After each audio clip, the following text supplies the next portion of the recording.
अदालतें कोई मरीख से तो नहीं ना आई, वो ज़मीनी हकायक से भी वाकिफ़ हैं और वो जानते हैं इस वक्त उनकी जो शोहरत है और मकबूलियत वो कितनी अरूज पे है। दहशत गर्दी का कोई ऐसा केस तो शायद ना ही बनता हो, बादियों नज़र अगर उन्होंने उसको दहशत गर्दी में डाल दिया हो कि कॉन्फ्रंटेशन जो है वो इस मौके पे उनको सूदमंद नहीं हो। तौहीन अदालत पर शोकॉज नोटिस है, इलेक्शन कमीशन पे तौहीन का नोटिस है, दहशत गर्दी का पर्चा गड़ा। आज खान साहब कह रहे हैं मैं तो दहशत गर्द बना दिया है। ऑपरेशन रजीम चेंज के बाद खान साहब के लिए दिन ब दिन जो हालात हैं वो तंग होते जा रहे हैं। सुनने का मजाज है या नहीं है? ये बिल्कुल नहीं है मजाज। हाई कोर्ट नहीं है मजाज। ठीक है, 3 जजों या 5 जजों तो इस स्टेज के ऊपर माफी मांगना मौत होगी। जितनी सूरत हाल थी उससे ज्यादा बारिशें हुई हैं। ये अंदाजे से बाहर था जो बरसात हुई है। ये बरसात कभी सोची नहीं, कभी समझी नहीं कैसे हो सकता है। ये जो हालात मैं आज देख रहा हूँ, ऐसे हालात मैंने अपनी जिंदगी में कभी नहीं देखे।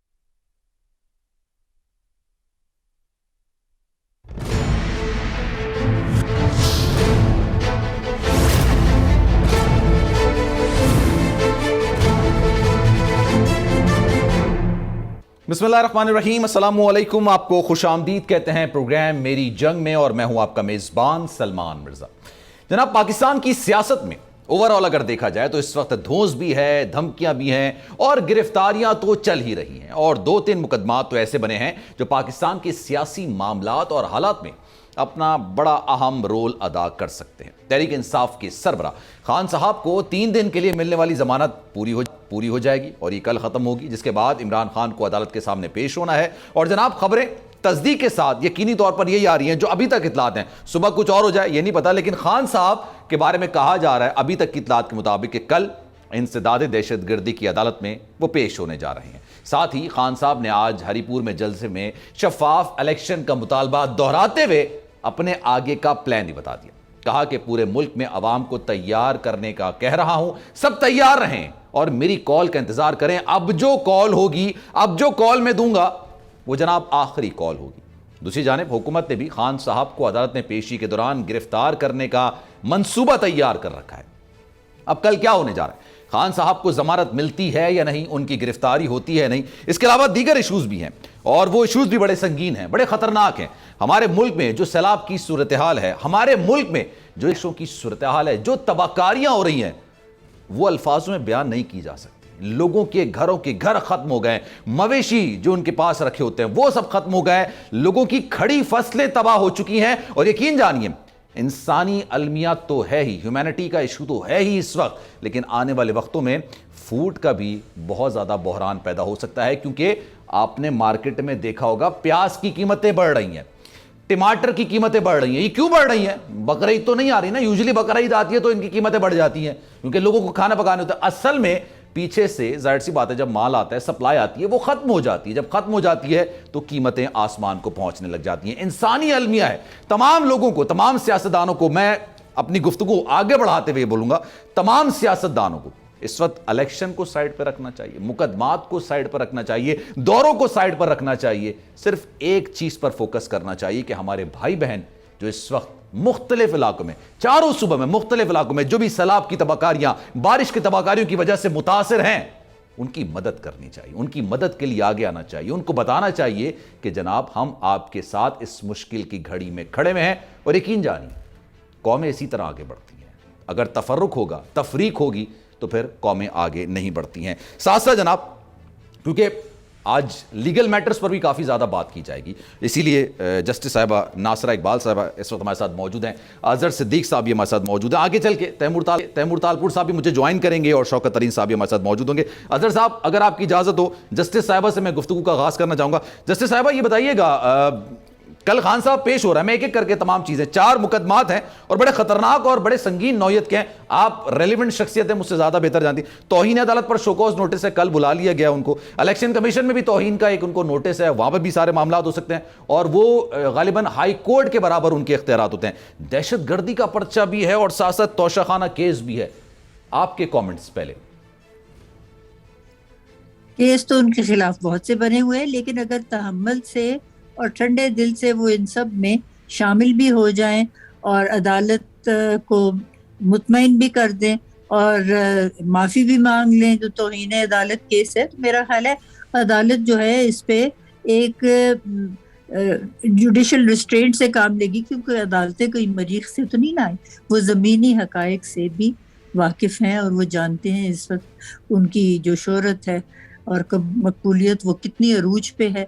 और अगर खुदा न खास्ता उनको गिरफ्तार करने की कोई बात होती है या उनको राइजिंग ऑफ द कोर्ट तक सजा देते हैं तौहीन की और उनको डिस्क्वालीफाई कर देते हैं, तो यहाँ तो बड़ा बलवा हो जाने का खदशा है। और जिस तरह के आगे हालात हैं, यहाँ 55 लाख रुपए लोग जो हैं उनके घर तबाह हो गए हैं, 3 करोड़ लोग घर से बेघर हुए हुए हैं, उनकी तरफ तवज्जो देने की जरूरत है, ना कि इन सतही चीज। बिल्कुल। अच्छा, मैं प्रिसाइजली करके अगर बात करूं, अभी ये तौहीन अदालत का जो मामला है गालिबन इसमें 30 तारीख तक जमा कराने की बात की गई है कि आप अपना जवाब जमा कराएं बजाते खुद पेश होके, और गालिबन इलेक्शन कमीशन के मामले में भी 31 तारीख तक की डेट है, दोनों की 31 की डेट है अगर मैं गलत नहीं कहूं तो। लेकिन जो ये इनकी बेल थी 3 दिन की, इसकी मुद्दत कल खत्म हो रही है।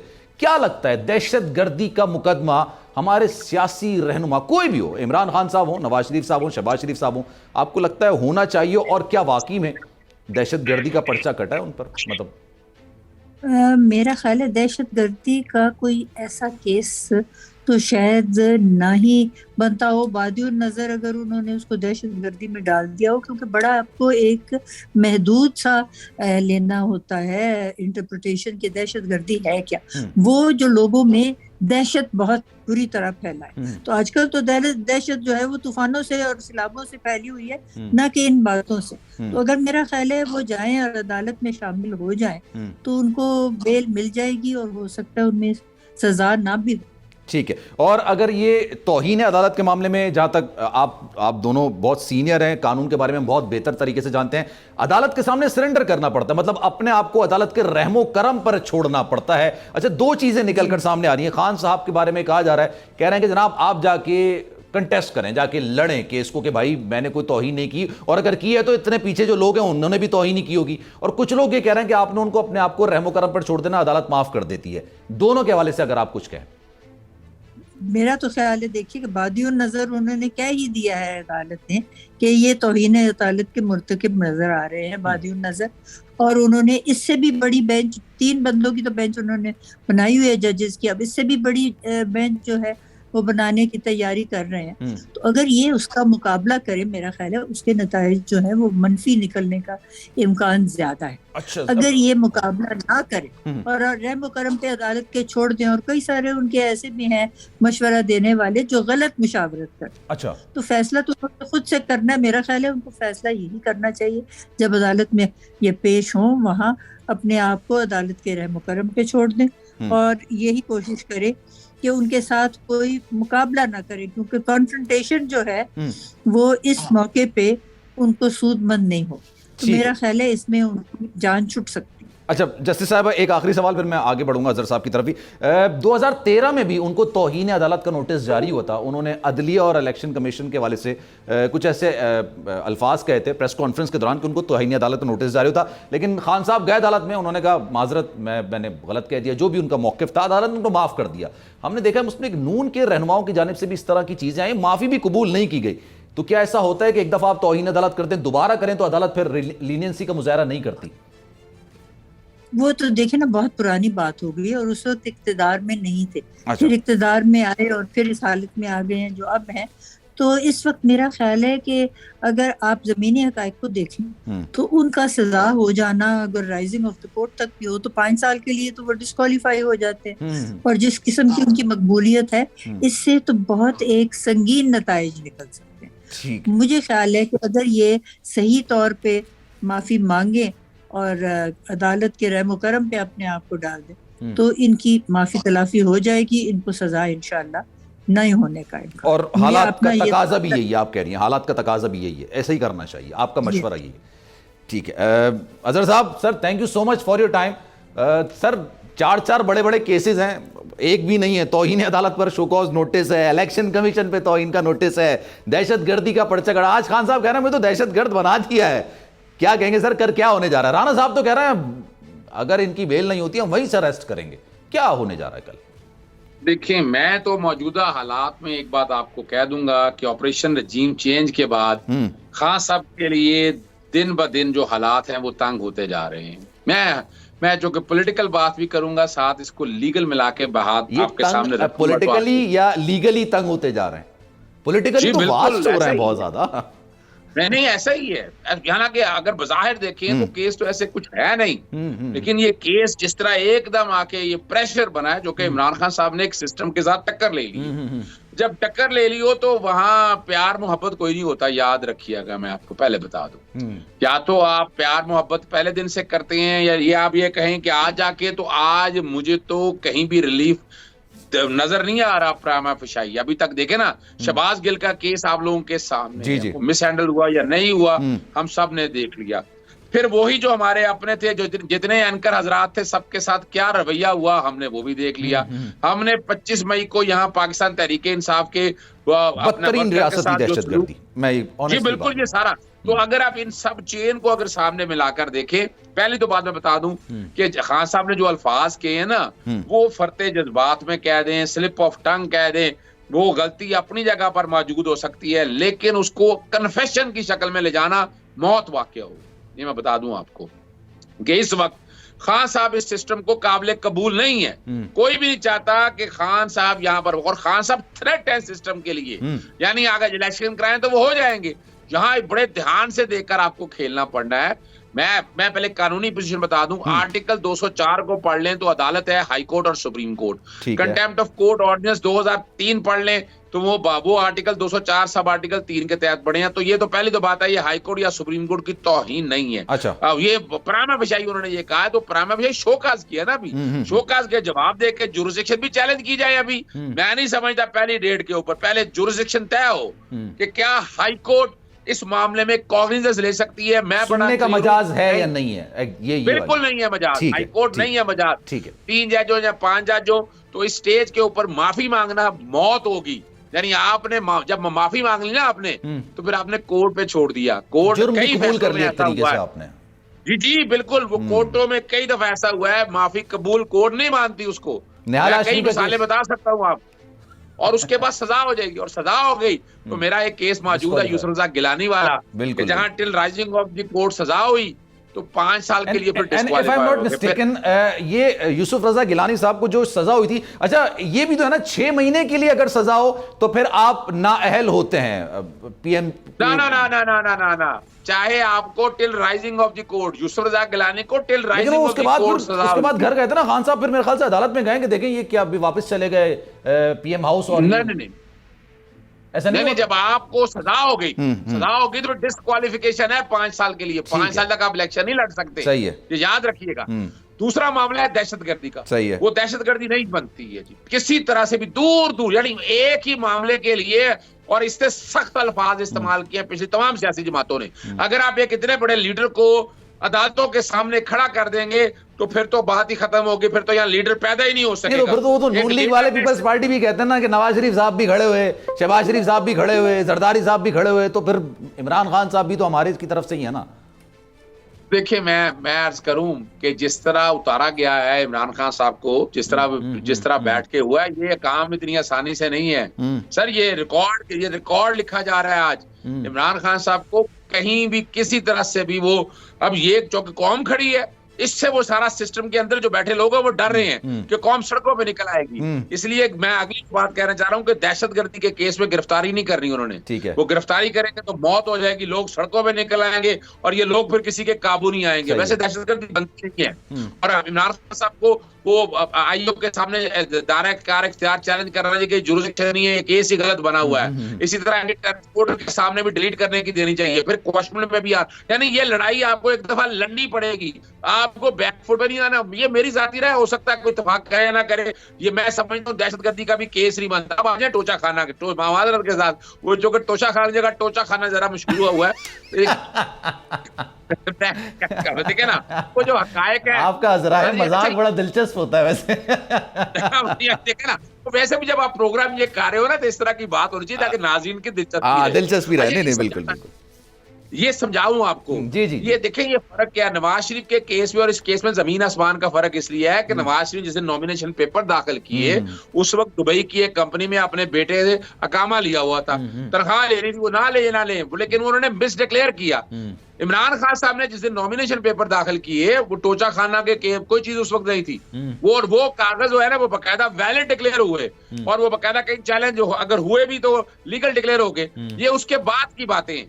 उसके बाद अगर कोई आम बंदे के समझाने के लिए कि 30 जून डेडलाइन होती है, आज मेरे पास जो पैसा है, प्रॉपर्टीज है, मैं 30 जून के बाद जुलाई अगस्त सितंबर में बेचता हूँ, लेता हूँ, बेचता हूँ, तो वो सारी चीजें डिक्लेयर नहीं करनी होती। 30 जून को जो उसका एक्यूमुलेटिव इफेक्ट होता है वो बताना होता है। यानी इस दिन जो मर्जी आप खरीदें वो नहीं डिक्लेयर करना होता। ये तो या टैक्स लॉ का पता नहीं है या नहीं पता। दूसरी बात है कि इलेक्शन कमीशन पहली दफा एक नई चीज इंटरप्रिटेशन करने जाएगी कि नॉमिनेशन पेपर के बाद के सालाना पेपर के अंदर अभी तक ऐसा कोई केस मैंने नहीं देखा है कि जहां है। मिसाल के तौर पर मैंने इसहाक डार का किया हुआ डिस्क्वालिफिकेशन का कि वो अताउल्लाह कासमी में ना डिफॉल्टर हो गए, वो डिफॉल्टर हो गए हैं तो वो अभी तक पैसे नहीं दिए उन्होंने, और मैंने डिस्क्वालिफिकेशन पिटीशन फाइल की हुई है, चेयरमैन सेनेट के पास दिए, उन्होंने कुछ नहीं किया। इलेक्शन कमीशन के पास आज 6 महीने हो गए पेंडिंग पड़ा, कुछ नहीं किया।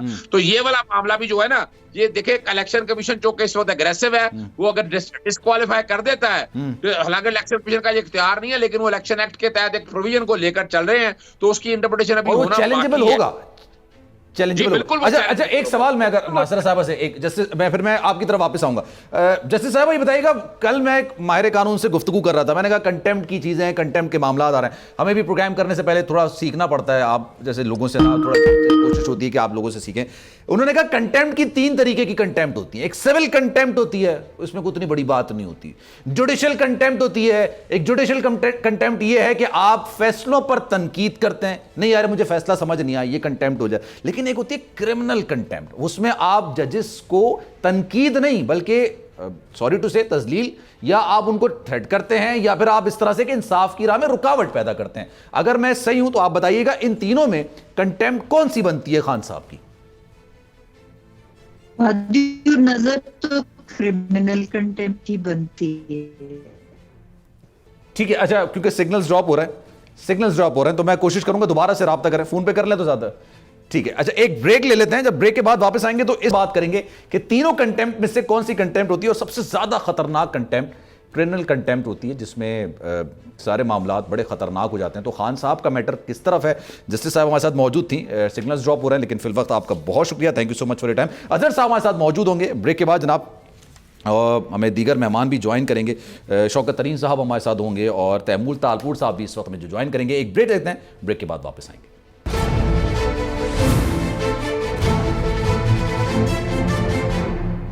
जनाब प्रोग्राम में एक बार फिर से आपको खुशामदीद कहते हैं, आगे बढ़ेंगे। नासरा साहब हमारे साथ मौजूद हैं, जस्टिस साहबा, क्योंकि बड़ा रेलेवेंट क्वेश्चन है ये कंटेम्प्ट के हवाले से कि किस जुमरे में आता है खान साहब की जो कंटेम्प्ट है। बादियुन नजर में जो ऐसा लग रहा है, बादियुन नजर यूज इसलिए करते हैं कि ऐसा लग रहा है, अब वो हकीकत है, ये फसाना है या नहीं है, ये कोर्ट डिसाइड करती है।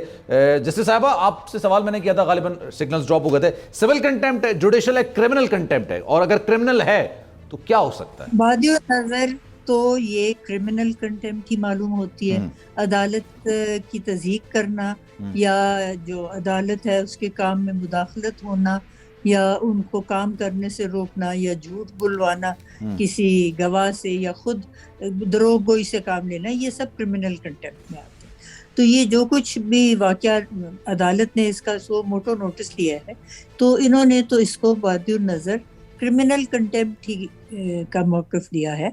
अब ये अज़हर सदीक साहब का ये मौक़िफ़ है कि यहाँ पे उनकी इख्तियार समाअत है ही नहीं, लेकिन मैं समझती हूँ इस स्टेज पे खान साहब को ये मौक़िफ़ लेने से कोई फ़ायदा नहीं, क्योंकि एक दफ़ा उन्होंने जब ले लिया हुआ इख्तियार तो वो तो ये।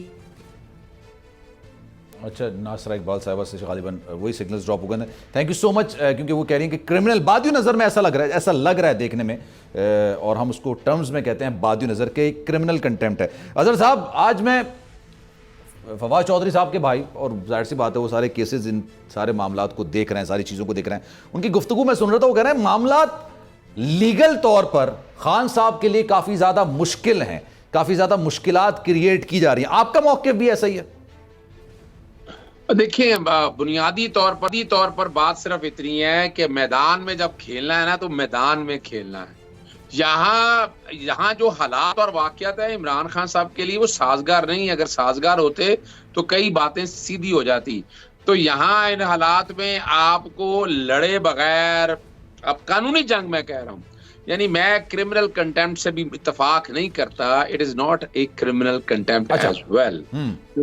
कहा मैं कानूनी तौर पे देखें, ये लफ्ज आ रहा है कि सिर्फ स्कैंडलाइज करने के तौर पे लिए। अब बात सिर्फ इतनी है, या आप कंटेम्प्ट की प्रोसीडिंग ले लें या आप टेररिस्ट, वो अलग अलग है। कंटेम्प्ट की 31 तारीख को है, ये तो कल है।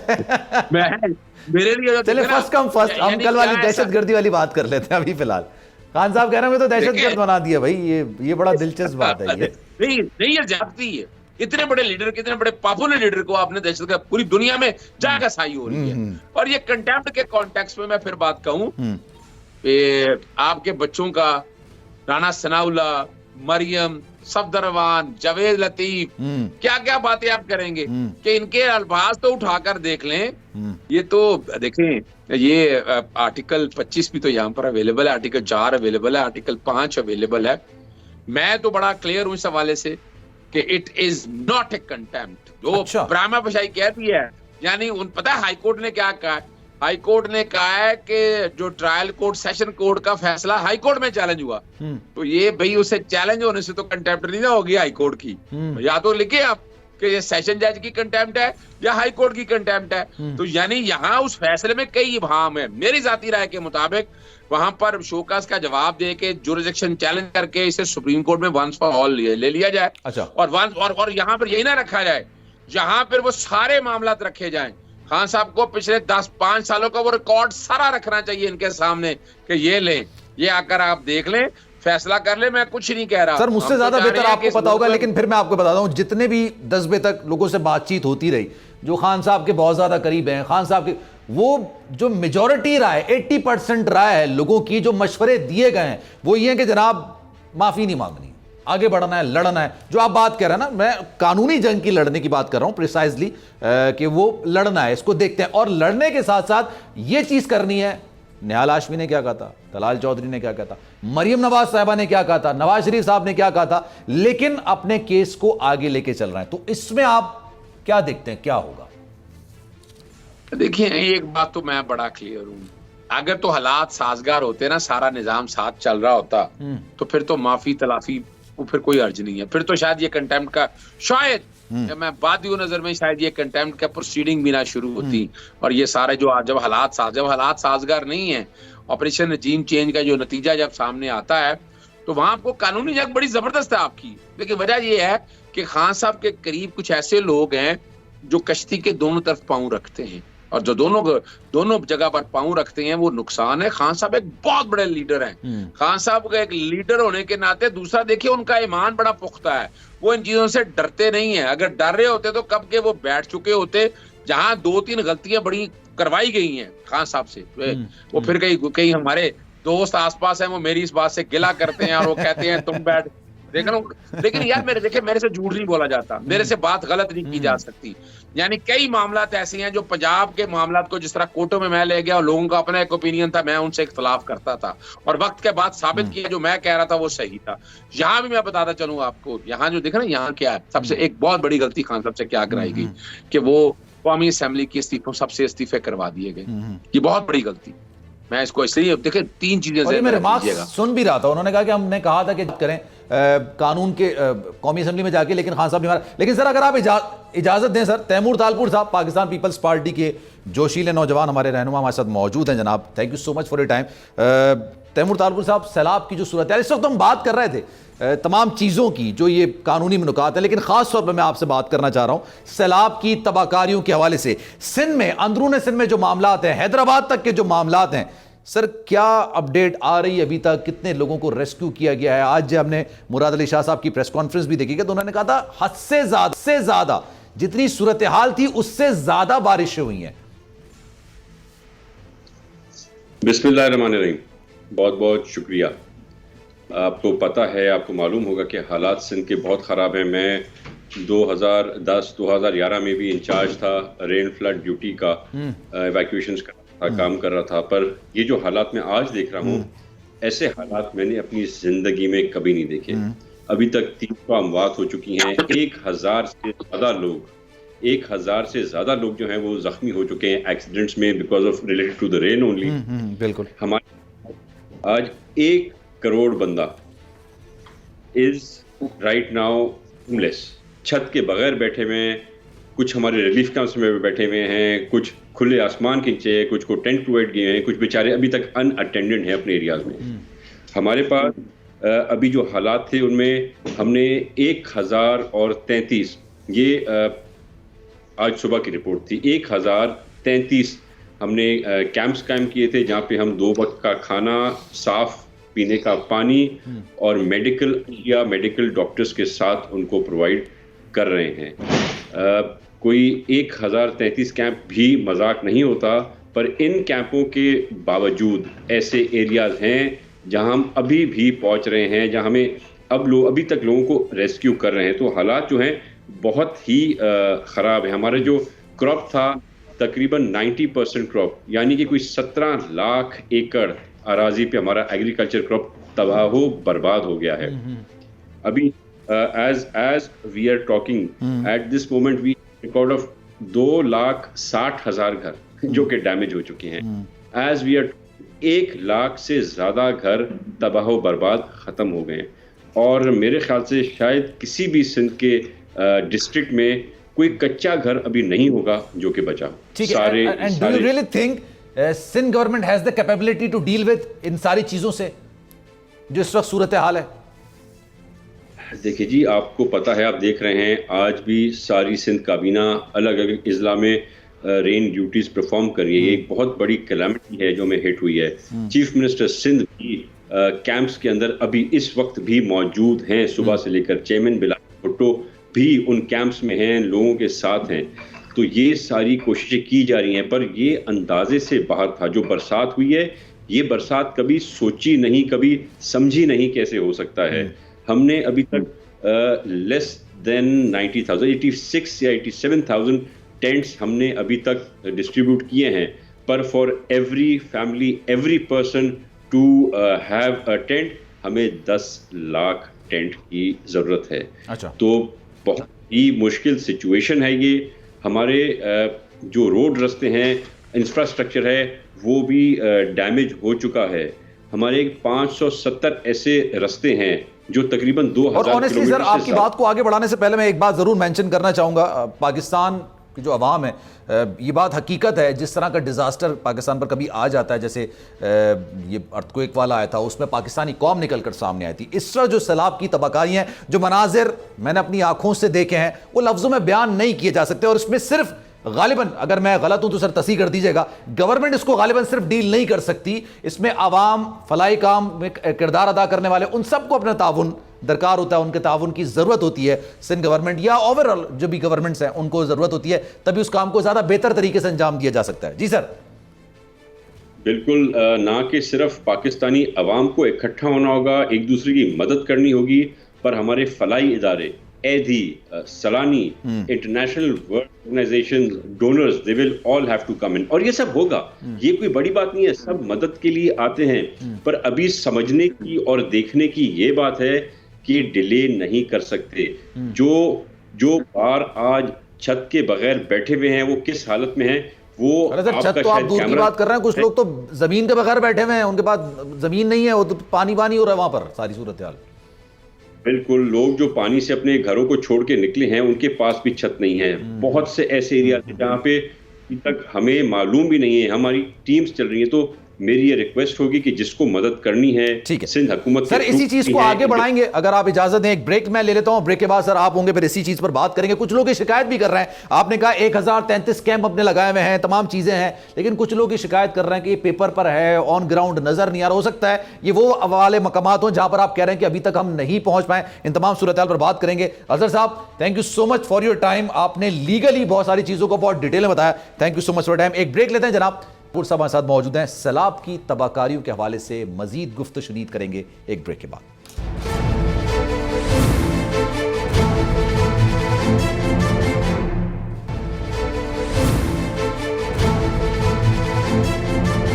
जनाब, प्रोग्राम के आखिरी से में एक बार फिर से आपको खुशामदीद कहते हैं। तैमूर तालपुर साहब इस वक्त हमारे साथ मौजूद हैं। तैमूर साहब, ये बताइएगा, बिलावल भुट्टो जरदारी भी इस वक्त, जाहिर सी बात है, लास्ट टाइम सक्खर में गालिबन वो थे और मुतासरा इलाकों का दौरा कर रहे हैं, लेकिन अभी भी कुछ शिकायतें ऐसी आ रही हैं कि सिंध हुकूमत उन तक पहुंच नहीं सकी है। कितने इलाके ऐसे हैं जहां पर मजबूरियों की वजह से, परेशानियों की वजह से या राब्ता मुनक़ता होने की वजह से सिंध हुकूमत वहां तक नहीं पहुंच सकी है?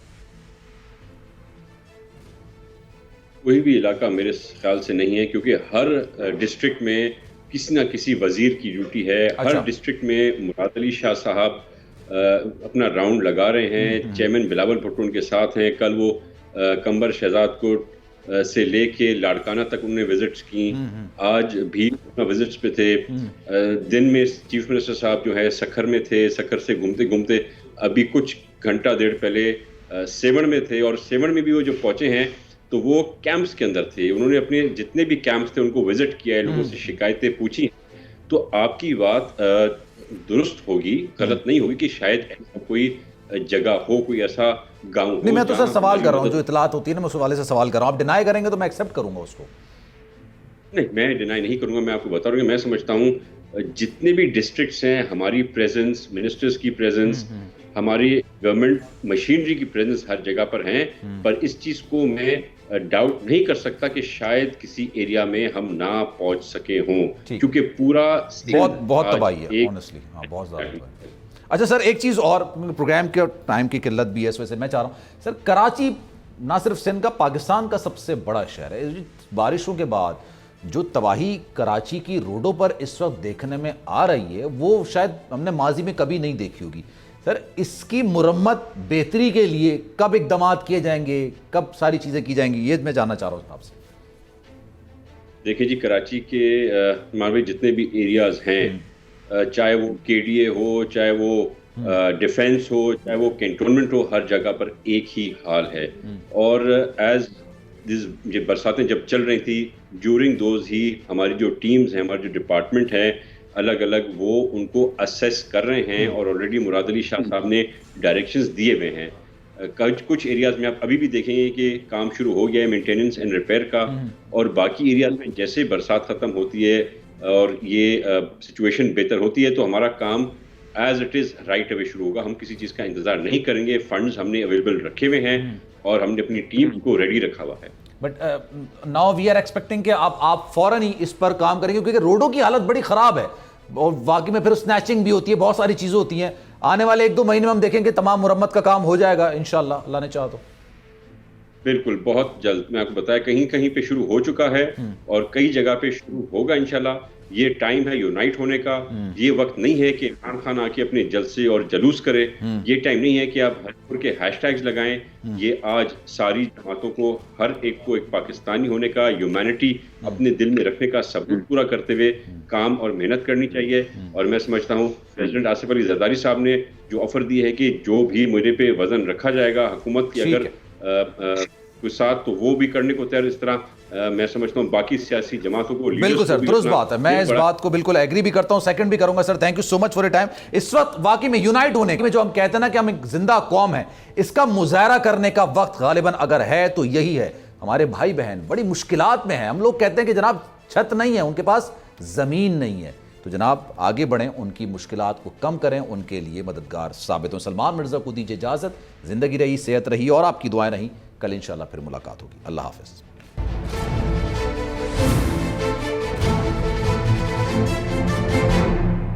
मैं हूं जैस्मीन मंजूर और आप मुझे देखेंगे सिर्फ बोल पर।